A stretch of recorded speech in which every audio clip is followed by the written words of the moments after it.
If you have ever been to a garage, it's probably because your car had a mechanical problem. But what if I told you there is a human garage? A place where broken human bodies are not brought to be replaced, but to be restored. A place where pain is not accepted as normal. A place where suffering is not treated as a lifestyle. A place built on one radical belief: pain is not a lifestyle. That I called the human garage. Because what I do is restoration. I restore function. You lose function for whatever reason, and I help you to regain that function that you have lost. And once you understand this story, you may never look at your body the same way again. Just have a seat facing that side.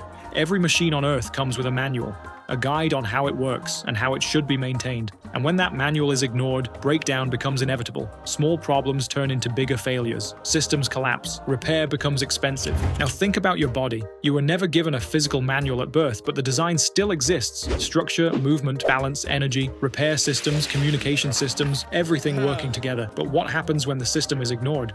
You get? Oh, so the hump is not genetic. It's giving her that.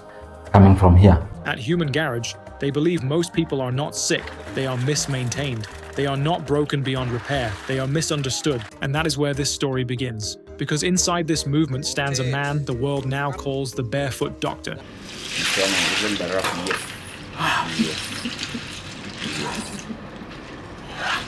My name is Dr. Hamisi Kote Ali. His name is Dr. Hamisi Kote Ali, but his journey did not start barefoot.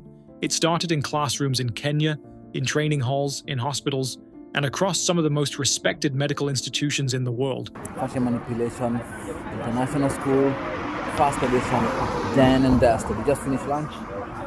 He studied at Kenya Medical Training College in Nairobi. He trained in physiotherapy.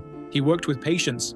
He learned how the human body moves, heals, and fails. But he didn't stop there. He went further. He traveled to the United States and studied at Palmer College of Chiropractic in Davenport, Iowa, one of the most respected chiropractic institutions in the world. There, he became an American board-certified chiropractor and also obtained UK certification in physiotherapy under the Health and Care Professions Council. He didn't just learn one system. He mastered multiple: active release technique, selective functional movement assessment, sports medicine, kinesiotaping, fascial distortion models, fascial needling, foot orthotics, golf medical performance training under TPI certification. Then he went even further. He went to Italy. At the University of Padua and the Fascial Manipulation Institute, he trained in advanced fascial anatomy and became something no one in Africa had ever become before: the first certified fascial manipulation therapist in Africa, then the first African fascial manipulation instructor. I'm a chiropractor and specialist in fascial manipulation by Stecco. I'm also a teacher of fascial manipulation, the first in Africa. He returned to Africa and made a decision that shocked everyone. He removed his shoes and he never put them back on. Not as a performance, not as a trend, not for attention, but as a belief. A belief that the human body is not disconnected from nature. Some patients laughed, some left immediately, some stayed because they were desperate. And those who stayed entered a system called Human Garage, a system built on one idea: restore function. Don't just manage pain. Here at the Human Garage, we have one saying that we say, Mother Nature is the best doctor. Yes, barefooting. It's the barefoot doctor's prescription. We say keeping it between stretch and relaxation. Because at Human Garage, they believe the body is not just physical. It is electrical, mechanical, chemical, and emotional, and everything is connected. The feet alone contain 33 joints designed for movement and feedback from the ground. But modern life puts people in rigid shoes, flat surfaces, and disconnected environments. Over time, the body adapts. An adaptation without correction becomes dysfunction. That dysfunction is what people call pain, but Human Garage calls it information. Pain is not the enemy. It is the message, and the Barefoot Doctor believes something simple but powerful. If the body is disconnected from the ground, it loses part of its natural communication system. He calls it grounding, reconnection, recharging. Not mysticism, not belief, but biology interacting with environment. on the first, we're going to the Barefoot organic Eden. We're going to be doing the ice bath challenge finale. Inside Human Garage, treatment is not one thing, it is a system. Chiropractic care, fascial manipulation, movement re-education, breath work, gut health support, cold exposure, sleep optimization, shiatsu therapy, tai chi, functional screening, nutritional guidance, grounding practices, each part working together to restore how the body functions. Because the goal is not to chase symptoms, the goal is to restore the system. This is why they say pain is not a lifestyle, it is a signal, and signals should be understood, not normalized.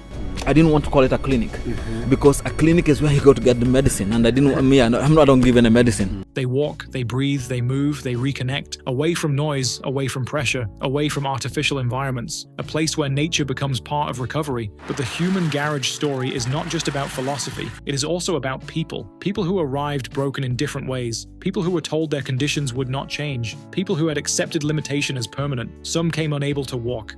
Some came dependent on long-term medical management. Some came exhausted from years of searching for answers. And inside this system, something began to shift. Hii kuvua viatu, it's part of healing. One of those patients was a woman named Kuela. She had been living with a long-term health condition that affected her mobility, strength, and daily life. She had undergone medical care, treatments, and ongoing management for years. When she arrived, she expected another routine process. Instead, she entered a different system, a system focused on function, movement, structure, and lifestyle correction. At first, she was skeptical, but she stayed, she followed the process. Over time, her body began to respond, not overnight, not magically, but progressively. Strength returned, movement improved, function increased. Her life began to shift, not because of a miracle, but because of a system designed to support how the body is meant to work. And she became one of many examples of what happens when the body is supported instead of ignored. But Dr. Hamisi is the first to say something important. I'm not saying people should not go to hospital, don't. Human garage is not a replacement for emergency medicine. If you have a heart attack, go to the hospital. If you are in crisis, go immediately. Emergency care saves lives, but what happens after survival is where human garage focuses: recovery, restoration, function. Because survival is not the final goal. Living fully is. The Barefoot Doctor often explains his philosophy in simple terms. The body is designed to heal, but it needs the right conditions: movement, rest, nutrition, environment, awareness. When those are missing, dysfunction becomes normal. And when dysfunction becomes normal, people start believing pain is permanent. Human garage exists to challenge that belief. Not through force, but through restoration, through systems that bring the body back into balance, and through a simple reminder: you are not meant to live in constant breakdown. You are meant to adapt, recover, and function. And sometimes, healing starts with something as simple as reconnecting with the ground beneath your feet. Hapa nilikuwa na shida kubwa sana kama sijaanza kutibiwa pale human garage. Sasa hapa singeweza kuvuka, nilikuwa tu nikivuka namna hii, na unaona ni mahali pafupi sana. Singeweza kufanya hivyo. Nilikuwa naogopa. Naona ni kama naanguka. Yaani ilikuwa. Now, if this story made you think differently, don't ignore that feeling. Subscribe to this channel for more powerful real-life stories. Like this video if you believe pain is not a lifestyle. Share it with someone who needs hope today. Leave a comment and tell us what part of this story shocked you the most. And join our YouTube membership to support this kind of storytelling, because the next story might change how you see the human body forever.